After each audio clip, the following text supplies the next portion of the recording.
আমার প্রিয় মানুষ কিছু খেতে আবদার করবে আর আমি করে দিব না তা তো হতেই পারে না। অনেকদিন পর তার পছন্দের নুডলসের চপ খাওয়ার জন্য আবদার করলো। তার পছন্দের নুডলসের চপ খেয়ে তো সে মহা খুশি।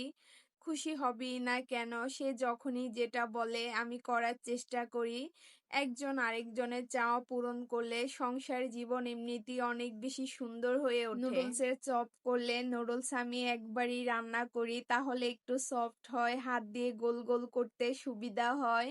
আপনাদের ভাইয়ার নুডলসের চপ খুবই পছন্দ। শুধু যে তার পছন্দ সেরকম না, আমারও পছন্দ। কিন্তু আমার প্রবলেমের জন্য ভাজা পোড়া খাবার তেমন খেতে পারি না।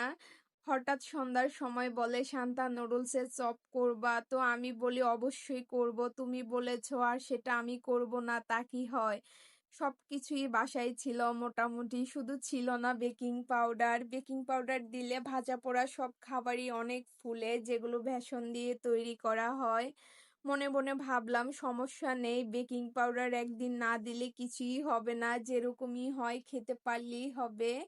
রমজান মাসে বেকিং পাউডার শেষ হয়েছে আর কেনা হয়নি। আর আপনাদের ভাইয়া যখনই আমাকে কিছু খাওয়ার কথা বলবে আর সেটা না করে দেওয়া পর্যন্ত আমার একদমই শান্তি লাগে না। আমার কাছে তো মনে হয় এটা শুধু আমার একার এমন হয় না, সব ওয়াইফদেরই এমন হয়।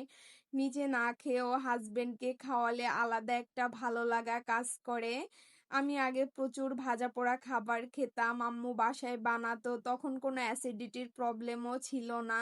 বাট এখন খেতে ইচ্ছে করলেও খেতে পারি না সমস্যার কারণে। আর আমার সমস্যার কারণে আপনাদের ভাইও তেমন বলে না ভাজা পোড়া খাওয়ার কথা। আজ হয়তো তার অনেক বেশি খেতে ইচ্ছে করেছে তাই বলেছে। তাছাড়া আমরা দুজন দুজনকে ছাড়া এক গ্লাস পানিও খাই না বাসায় থাকলে। আর সে এমন একজন মানুষ, আমাকে ছাড়া কিছুই খাবে না। হয়তো তার আমার প্রতি ভালোবাসা অনেক বেশি, তাই হয়তো সে এটা করে। এই যুগে এসেও যে এমন একজন মানুষ পাবো সেটা কল্পনাও করিনি, যার সব একদিকে আর আমি একদিকে। সেম আমারও, আমার কাছেও সব একদিকে আর আমার হাজবেন্ড একদিকে। ভালোবাসা তখনই সুন্দর হয় যখন দুজনের ভালোবাসাটা সমান হয়। আর আপনি শুধু হাজবেন্ডের থেকেই ভালোবাসা আশা করবেন সেটা ভুল। আপনাকেও হাজবেন্ডকে যথেষ্ট ভালোবাসতে হবে আর তাকে বুঝতে হবে, তাহলেই দেখবেন দুজনের বন্ডিং অনেক ভালো থাকবে। নুডলসের চপ খেয়ে তো অনেক বেশি প্রশংসা করেছে, দেখতে সুন্দর না হলেও খেতে কিন্তু খুবই মজা হয়েছে। আজকের ভিডিওটি এই পর্যন্তই। আমার ভিডিওটি যদি আপনাদের ভালো লেগে থাকে অবশ্যই লাইক কমেন্ট শেয়ার করতে ভুলবেন না। Tata and take care.